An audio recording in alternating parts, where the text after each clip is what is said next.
Murshidabad tour চলছে। এর আগে আমরা মুর্শিদাবাদ ট্যুরের দুটো ভিডিও আপনাদেরকে দেখিয়েছিলাম।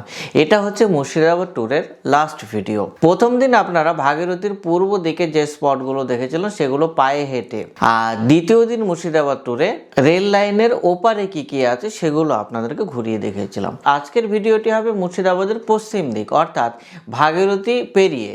আজকে আমরা যে স্পটগুলো ঘুরে দেখব সেগুলো হচ্ছে প্রথমে খোশবাগ, তারপরে রশনিবাগ, রশনিবাগ থেকে হীরাঝিল, হীরাঝিল থেকে ডাহাপাড়া ধাম এবং সেখান থেকে কিরিটেশ্বরী মন্দির গিয়ে আমাদের ট্যুর এন্ড হবে। এই ট্যুরটি আপনারা দুইভাবে করতে পারেন। প্রথমটি হলো মুর্শিদাবাদ রেলওয়ে স্টেশন থেকে চলে আসুন মুর্শিদাবাদ সদরঘাট। এবার সেখান থেকে ঘাট পারাপার হন, ভাগীরথী পারাপার হতে 5 টাকা লাগবে। 5 টাকাতে ভাগীরথী পার হয়ে ওই পারে চলে আসলে আপনি পেয়ে যাবেন টোটো। এবার টোটো নিয়ে এখান থেকে প্রথমে চলে যান আপনারা খোশবাগ। ভাগীরথীর অপর পারে লালবাগ ফেরিঘাটের দক্ষিণ দিকে এক নির্জন শান্ত স্নিগ্ধ পরিবেশে অন্তিম শয্যায় শায়িত আছে নবাব সিরাজউদ্দৌলা। জায়গাটির নাম খোশবাগ। খোশবাগ কথাটি এসেছে খুশবুবাগ থেকে, কারণ সমাধিস্থলটি পূর্বে সুগন্ধি ফুলের গাছ দিয়ে সজ্জিত ছিল। মুর্শিদাবাদ স্টেশন থেকে টোটো পেয়ে যাবেন লালবাগ সদরঘাট পর্যন্ত। 10 থেকে 15 টাকা পার পারসন ভাড়া। এই নৌকোয় পারাপার হয় 1 চাকা থেকে 4 চাকা সব কিছুই, 5 টাকা পার পারসন। ভাগীরথীর এপার থেকে খোশবাগ যাওয়ার জন্য টোটো পেয়ে যাবেন। এখান থেকে 1.5 কিলোমিটার, হেঁটে গেলে 15 মিনিটের মধ্যে পৌঁছে যাবেন। আর এখান থেকে রশনিবাগ, হীরাঝিল প্যালেস, কিরিটেশ্বরী মন্দির ও জগৎবন্ধু ধাম সব ঘুরতে পারবেন টোটো ভাড়া করে। যদি রিজার্ভ করেন তাহলে 400 থেকে 500 টাকা লাগবে। এবার আপনি বার্গেনিং করে কতটুকু কম করতে পারেন সেটা আপনার স্কিলের ওপর ডিপেন্ড করছে। খোশবাগে প্রবেশ করে প্রথম যেই কবরটি দেখবেন সেটি আলীবর্দী খাঁয়ের মায়ের কবর। অনুমান করা হয় এটা খোশবাগের প্রথম কবর। এই স্থানে আরও 2টি কবর আছে। এই 2টি কবর কার সঠিক তথ্য পাওয়া যায় না। স্থানীয় গাইডদের মতে সিরাজের মা আমিনা বেগম ও মাসি ঘসিটি বেগমের, কিন্তু ইতিহাস বলে মির্জাফরের পুত্র মিরন আমিনা বেগম ও ঘাসিটি বেগমকে ঢাকার বুড়িগঙ্গায় নৌকো ডুবেই হত্যা করেছিল। এখানে আরও 17টি কবর কার জানা যায় না। গাইডরা বলে থাকেন মির্জাফরের পুত্র মিরন প্রথমে সিরাজকে হত্যা করার পর এই 17 জনকে বিষ দিয়ে হত্যা করেছিলেন। খোশবাগের অধিকাংশ কবরেই নেম প্লেট নেই। গাইড নিতে আপনি বাধ্য হবেন, কিন্তু গাইড যে আপনাকে সঠিক তথ্য দিচ্ছে তা যাচাই করার কোনো ব্যবস্থা নেই। এই যে নেম প্লেট দেওয়া কবরটি দেখছেন, এটাই বাংলা, বিহার, উড়িষ্যার শেষ নবাব সিরাজউদ্দৌলার কবর। তার পাশেই রয়েছে তার ভাইয়ের কবর, যাকে মিরন কাঠের তক্তায় পিষে হত্যা করেছিলেন। সিরাজের কবরের ঠিক নিচেই রয়েছে তার পত্নী লুৎফুন্নেসার কবর। সিরাজের মৃত্যুর পর তার প্রিয়তমা পত্নী লুৎফুন্নেসাকে ঢাকায় বন্দি করে রাখা হয় এবং পরে সেখান থেকে খোশবাগে এনে এই সমাধিস্থলের কেয়ারটেকার বা মাতোয়ালি নিযুক্ত করা হয়। তিনি এবং তার শিশুকন্যা জহুরা সেখানে নজরবন্দি থাকতেন এবং অত্যন্ত মমতার সঙ্গে সমাধিস্থল রক্ষণাবেক্ষণ করতেন। তখন সিরাজের সমাধিটি বহুমূল্য রত্নখচিত কাপড় দিয়ে ঢাকা থাকত এবং প্রতিদিন কোরআন পাঠ হতো। আর এই যে বড় আকারের যে কবরটি দেখছেন, এটা সিরাজের দাদু নবাব আলীবর্দী খাঁর কবর এবং তার নিচে রয়েছে তার পত্নীর কবর। এবং এখানে আরও অনেক কবর আছে, নেম প্লেট না থাকার জন্য বুঝতে পারবেন না। এখানে একটি মসজিদ আছে যা দিল্লির জামা মসজিদের অনুকরণে তৈরি করা হয়েছিল। এবার খোশবাগ দেখা কমপ্লিট, নবাব সিরাজউদ্দৌলার সমাধি। এবার এখান থেকে চলে আসুন রশনিবাগ, 4.5 কিলোমিটার মতো জার্নি। রশনিবাগ, এখানে চিরনিদ্রায় শায়িত আছেন মুর্শিদ কুলি খাঁর জামাতা সুজাউদ্দিন। এই রশনিবাগ খোশবাগ থেকে 1.5 কিলোমিটার। প্রথমে খোশবাগ দেখে চলে আসুন রশনিবাগ। সুজাউদ্দিনের সমাধিটির শিলালিপি অনুসারে তাঁর মৃত্যুর ঠিক 1 বছর আগে 1738-39 সালে নবাব সুজাউদ্দিন নিজে এই সমাধিটি নির্মাণ করেছিলেন। এটি রশনিবাগ বা আলোর বাগান নামে একটি এলাকায় অবস্থিত। এই বাগান প্রাঙ্গণে অবস্থিত একটি ছোট 3 বেড আয়তাকার মসজিদটি 1743 খ্রিস্টাব্দে মহাবত জং নির্মাণ করেছিলেন। এটা বিশ্বাস করা হয় যে আলীবর্দী খান সিংহাসন পাওয়ার জন্য সুজালদিনের পুত্র সরফেরাজ খানকে বিশ্বাসঘাতকতার সাথে হত্যা করার জন্য তার অপরাধ থেকে মুক্তি দিতে সুজালদিনের কবরের কাছাকাছি তার মসজিদ নির্মাণ করেছিলেন। মুর্শিদ কুলি খাঁর জামাতা সুজাউদ্দিন অত্যন্ত সৌন্দর্যপ্রিয় ছিলেন, তাই তাকে মুর্শিদাবাদের শাহজাহান বলা হতো। তিনি হাজারদুয়ারি প্রাসাদের বিপরীতে ভাগীরথীর অপর পাড়ে একটি অতি সুন্দর বাগানবাড়ি তৈরি করিয়েছিলেন। বাগানবাড়িটি দেশি বিদেশি ফুল ফলের গাছ, ফোয়ারা এবং আলো দিয়ে এত সুন্দর করে সাজানো ছিল যে তার নাম ছিল রশনিবাগ। প্রত্যহ এখানে সঙ্গীতের এবং সাহিত্য চর্চার আসর বসত। সুজাউদ্দিনের মৃত্যুর পর তাকে এখানেই সমাধিস্থ করা হয়। এই তার সমাধি। এখানে সেই সময় জল থাকত, আলো জলের ফোয়ারা চলত সেই সময়। এটা সেই সময়ের কলসি, জল রাখার জন্য ব্যবহার হতো। এটা সেই সময়ের কুয়ো। তখন তো আধুনিক নলকূপ ছিল না, এই কুয়ো থেকে জল তুলে ব্যবহার করা হতো। এখানে একটি মাজার শরীফ দরবেশ আছে, হযরত দাতা আব্দুল করিম খাঁর। এটাও ঘুরে দেখে নিতে পারেন, একদম এই মাজার শরীফের সংলগ্ন। এই বাগানের মধ্য দিয়ে এই রাস্তা দিয়ে হাঁটতে থাকলে 10 মিনিট পর এই মাজারটি পাবেন। আমি এই মাজারের কোনো তথ্য পাইনি, আপনাদের কাছে যদি কোনো তথ্য থাকে প্লিজ কমেন্ট করে বলবেন, তাতে সবাই উপকৃত হবে। চলুন আবার সমাধিস্থলে ফিরে যাই। রায়টেনবাগ প্রাথমিক বিদ্যালয়।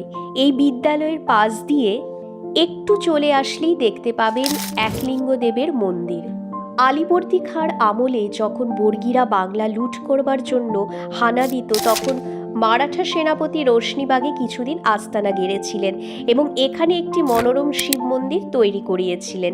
এখনও শিবরাত্রির সময় এখানে পুজো দিতে আসে ভক্তরা। একলিঙ্গ শিব মন্দির স্থাপিত হয়েছিল 1226 বঙ্গাব্দে।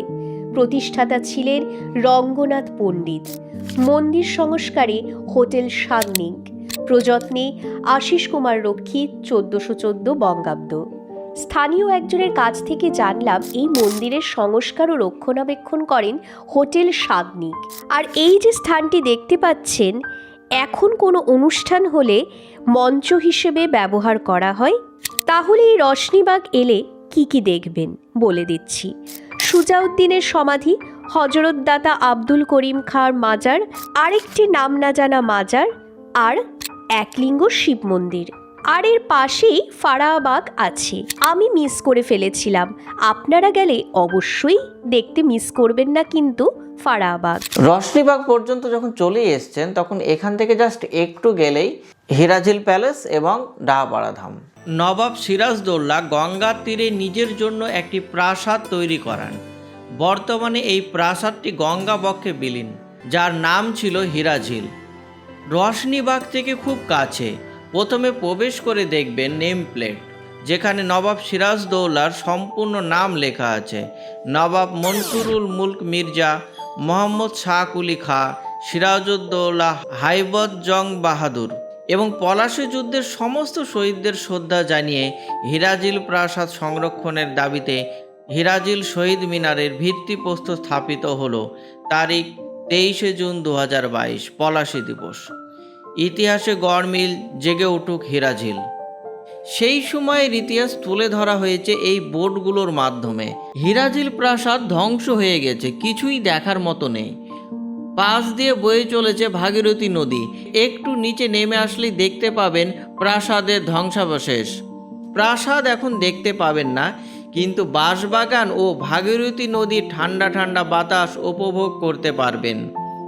অনেকের মতে এখনও যদি পুরাতত্ত্ববিদরা যদি এখানে খনন করেন, হিরাঝিল প্রাসাদের বাকি অংশটি দেখতে পাওয়া যাবে, কিন্তু এখন পর্যন্ত কোনো ইনিশিয়েটিভ নেওয়া হয়নি।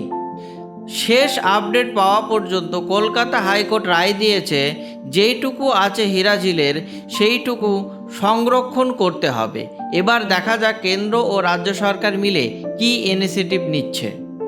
এবার দেখা যাক হিরাঝিলের শেষ পরিণতি কি হয়। এই জায়গাগুলোকে যদি খনন করা হয় তাহলে এর ভেতরে অনেক কিছু বেরোবে। কিন্তু পুরাতত্ত্ববিদেরা এখন পর্যন্ত কোনো ইনিশিয়েটিভ নেয়নি।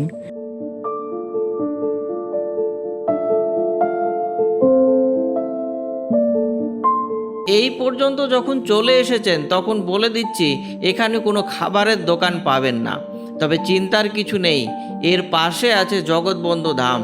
11:30টার আগে পৌঁছবেন, পেয়ে যাবেন বিনামূল্যে প্রসাদ, চাইলে থাকতেও পারেন বিনামূল্যে। হিরাজিল প্রাসাদ তো পুরোটাই ভাগীরথী নদী গ্রাস করে নিয়েছে, কিন্তু যেটুকু আছে সেটুকু সংরক্ষণ করা খুবই জরুরি, কারণ মুর্শিদাবাদের ইতিহাস নবাব সিরাজউদ্দৌলা ছাড়া অসম্পূর্ণ। তাই নবাব সিরাজউদ্দৌলার প্রাসাদটি সংরক্ষণ করা খুবই গুরুত্বপূর্ণ। 2022 সালে শহীদ মিনারের যে ভিত্তিপ্রস্তর স্থাপিত হয়েছিল তার কাজ একটুও এগোয়নি। জয় অনু মহাবতারী শ্রী শ্রী প্রভু জগৎবন্ধু সুন্দর, কৃষ্ণ গৌর মিলিত তনু, নিতাই গৌর একাধারে, পঞ্চতত্ত্ব একাধারে, হরিনামের মূর্তি নাম জগৎবন্ধু। ওই যে মন্দির দেখছেন ওখানে প্রভুর আবির্ভাব 1278 সালের 16 বৈশাখ সীতানবমী তিথি। এখানে প্রতিদিন বিনামূল্যে ভোগ বিতরণ করা হয়, জাতি ধর্ম বর্ণ নির্বিশেষে। চলুন আপনাদেরকে রান্নাঘরের অন্দরমহলটা একটু দেখিয়ে দিই। এই যে রান্না করছে।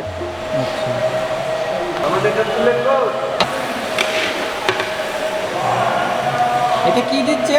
এটা আলু পোস্ত, এটা লবণ দিচ্ছি। কি একই কারিগর রান্না করে? না চেঞ্জ হয়? প্রতিদিন 12 মাস এখানেই রান্না হয়। এই যে উনুন সব রাখা আছে। যে উনুন আছে, যে এই যে সবজি ওখানে হচ্ছে আলু পোস্ত, ডাল হচ্ছে, এখানে যেটা হচ্ছে এখানে সব লাফা। একই। এখানে একটা দাতব্য চিকিৎসালয় আছে, হোমিওপ্যাথি, গভর্নমেন্ট পরিচালিত উচ্চ মাধ্যমিক হাই স্কুল আছে ধামের জায়গাতে, প্রাইমারি স্কুল আছে ধামের জায়গাতে।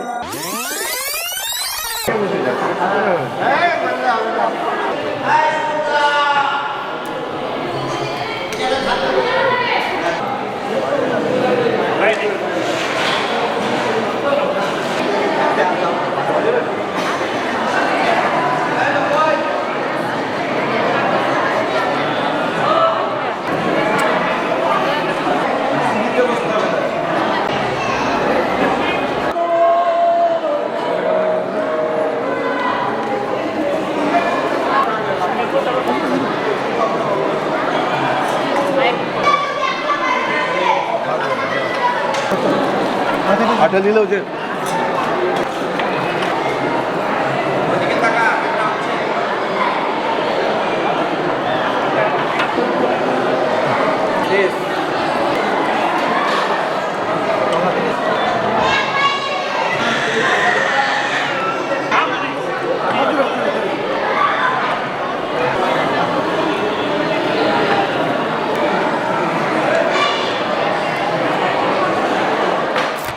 জগৎবন্ধু সুন্দর একজন বৈষ্ণব ধর্মগুরু, সমাজ সংস্কারক ও লেখক।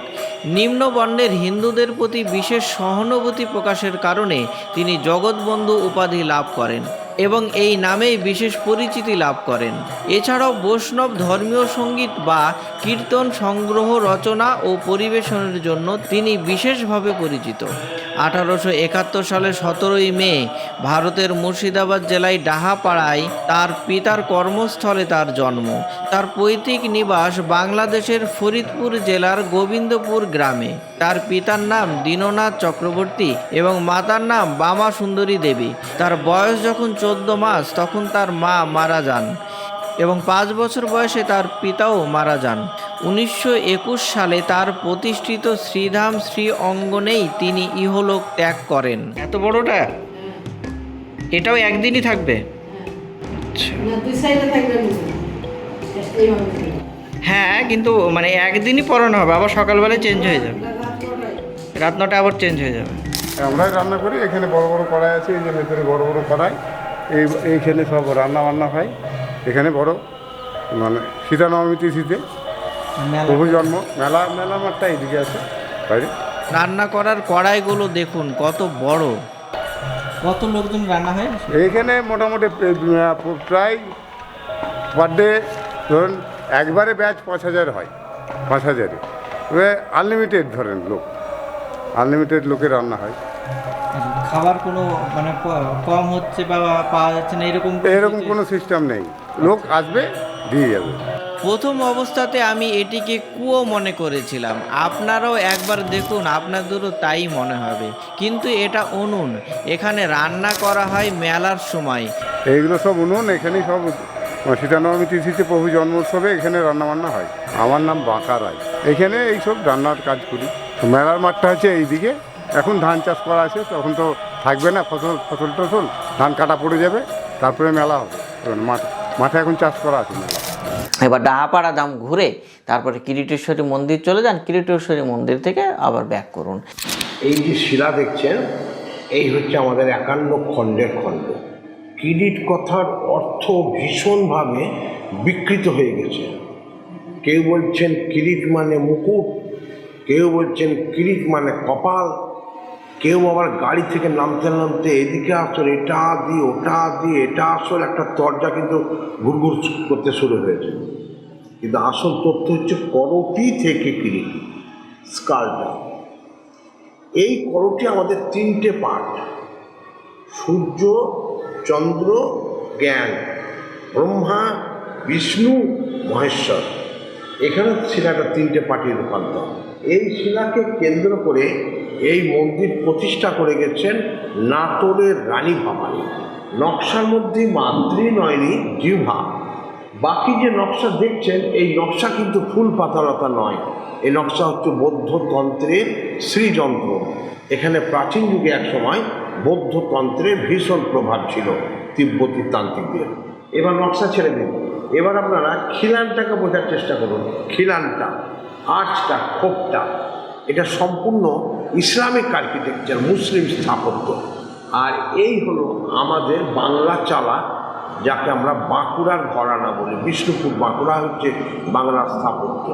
তাই কালীঘাটও পাবেন, দক্ষিণেশ্বরে পাবেন, নলাটেশ্বরী, তারাপীঠ, কীর্তেশ্বরী, বাংলার স্থাপত্য এটা। তাহলে বৌদ্ধ পেলাম, ইসলাম পেলাম, হিন্দু পেলাম। বাইরে বেরিয়ে মায়ের মন্দিরের গম্বুজটাকে লক্ষ্য করবেন। 4টে চাল দেবো, স্টেট নাই, চালটা আছে এরকম। এখানে আবার 4 চালা হিন্দু, পেটটা ইসলাম, অগ্রভাগটা বৌদ্ধ।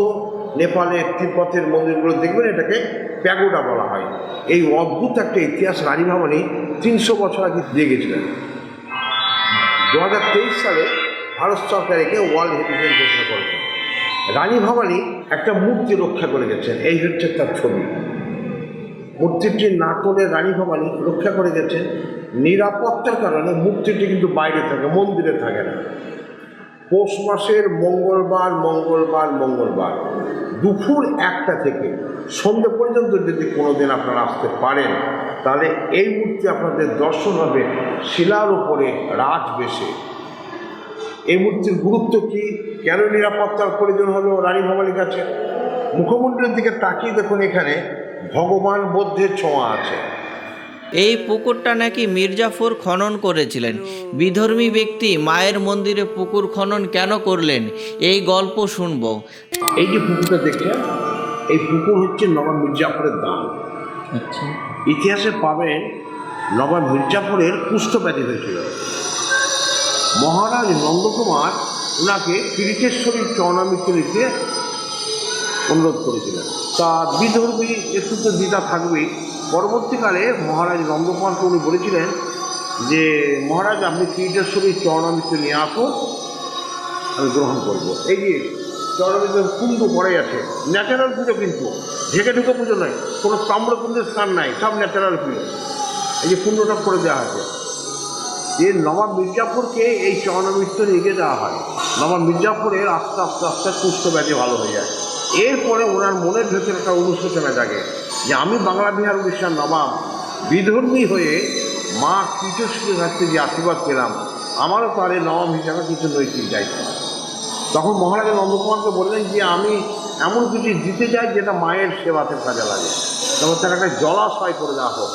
তখন এই পুকুর যেটা দেখছেন, এই পুকুর নবাব মির্জাফর খনন করে দিয়ে যান ওনার পয়সা। এখানে উদ্ভিদ ফলক ছিল, সেই ফলক নষ্ট হয়ে যাবে বলে ক্যালকাটা মিউজিয়ামে চলে গেছে। কিন্তু দুর্ভাগ্য, পুকুরটা মায়ের দখলই নেই। এখন যা পরিস্থিতি সমাজের, এখন কে প্রমাণ করবে এই পুকুর নবাব মির্জাফরের দান? বলুন। কেউ বলছে রানী ভবনের খনন, কেউ বলছেন মহারাজ নন্দকুমারের খনন, কেউ আবার একটু রং লাগিয়ে বলছেন আরে মুসলমান নবাব এখানে কেন আসবে। কিন্তু দেখুন ইতিহাসটা টলানো খুব মুশকিল। এই পুকুর যে নবাব মির্জাফরের দান, তার প্রমাণ হচ্ছে পুকুরের দিক হচ্ছে পূর্ব পশ্চিম লম্বা, পশ্চিম হচ্ছে ইসলামের পবিত্র দিক। এটা হিন্দু রাজা মহার খনন হলে উত্তর দক্ষিণত। এখানে উদ্ভূত ফলক ছিল, সেই চলে গেছে কালকার মিউজিয়ামে। কিন্তু দুর্ভাগ্য পুকুরটা মায়ের দখলেই থাকলো না, বিধর্মীর দান আর ধর্মীয় ব্যক্তিরা খেয়ে নিল বেঁচে কিনে। হিন্দু পুরাণ অনুযায়ী দক্ষ যজ্ঞের পর সতী দেহত্যাগ করেন। বিষ্ণু তার সুদর্শন চক্র দিয়ে সতীর অঙ্গ 51টি খণ্ডে খণ্ডিত করেন। প্রতি খণ্ড যেখানে পড়ে সেখানে একটি করে পীঠস্থান গড়ে ওঠে। ফারাবাগ থেকে 5 মাইল দূরে সতীর কিরিট পড়ে। এখানে যেই মন্দির তারই নাম কিরিটেশ্বরী মন্দির। মন্দিরটির আসল নাম কিরিটকণা। এখানে প্রচুর শিব মন্দির আছে। পৌষ মাসের প্রতি মঙ্গলবার এখানে গ্রামীণ মেলা বসে। এই মন্দিরটি সবাই জানেন। মুর্শিদাবাদ যারা ঘুরতে যান তারা অন্ততপক্ষে কোনো মন্দির দর্শন করুন চে না করুন, এই কিরিটেশ্বরী মন্দির দর্শন করতে একবার হলেও যান। কিন্তু এই মন্দিরটির পাশেই আর একটি মন্দির আছে, যে মন্দিরটি অনেকে স্কিপ করে যান। সেই মন্দিরটি হলো কিরিটেশ্বরী গুপ্ত মন্দির। মেন রোড থেকে ডান দিকে এই রোডটি ধরে 200 মিটার হেঁটে গেলেই দেখতে পাবেন কিরিটেশ্বরী গুপ্ত মন্দির। মন্দিরের সামনে বেশ বড় জায়গা আছে, বিকেলে বাচ্চারা এখানে খেলাধুলা করেন। গুপ্ত নামের অপব্যাখ্যা হচ্ছে, কিন্তু গুপ্ত নামের ব্যাখ্যা আছে। গুপ্ত নামের ব্যাখ্যা হচ্ছে মা ওখানে আছেন সম্পূর্ণ পদ্মাসনে বসে আছে, সম্পূর্ণ রূপ, চোখ কান হাত পা পুরো বডিতে উনি আছেন পদ্মাসনে। এই রূপ সন্তানের কাছে দর্শনযোগ্য রূপ নয়, সেই কারণে ওটাকে কাপড়ে মোড়ানো আছে ও সেই কারণে ওর নাম দেওয়া হয়েছে গুপ্ত মন্দির। বয়সকালগুলো আর্কিটেকচারগুলো দেখলে আনুমানিক বয়সগুলো ধরা যাবে, মোটামুটি ওটা 150 বছরের মন্দির।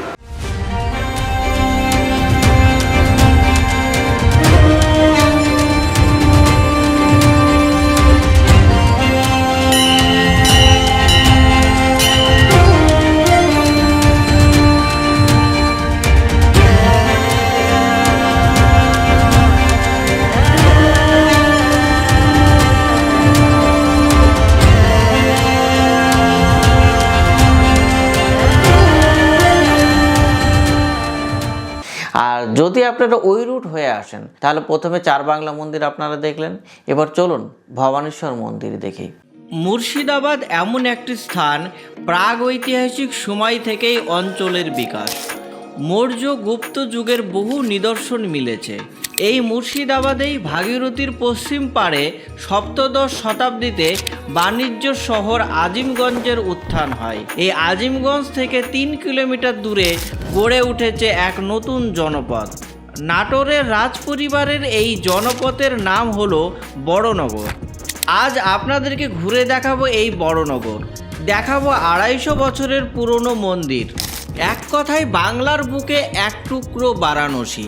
প্রাচীনকালে রাজশাহী জমিদাররা এখানে রাজত্ব করতেন। রাজা উদয় নারায়ণের মৃত্যুর পর নবাব মুর্শিদ কুলি খাঁ এই জমিদারি দান করে নাটোর বংশের জমিদার রামজীবনের নামে। পরে এই জমিদারির অধীশ্বর হন রামকান্ত। ওনার সাথে বিয়ে হয় বাগুড়া জেলার ছাতিম গ্রামের কন্যা ভবানীর। মাত্র 30 বছর বয়সে রামকান্তের মৃত্যু হয়। জমিদারির দায়িত্ব আসে রানী ভবানীর ওপর। পূজা পালনের সঙ্গে রানী ভবানী ভাগীরথীর তীরে গড়ে তোলেন মন্দির নগরী বড়ানগর।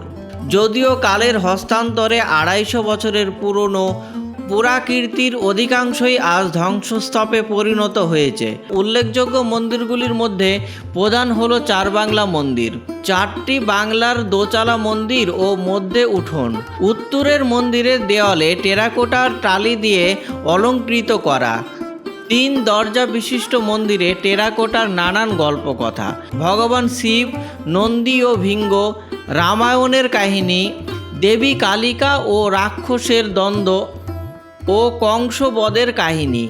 রানী ভবানীর মনের ইচ্ছে ছিল এখানে দ্বাদশ জ্যোতির্লিঙ্গ স্থাপনের, তাই প্রত্যেকটি মন্দিরে রয়েছে 3টি করে শিবলিঙ্গ।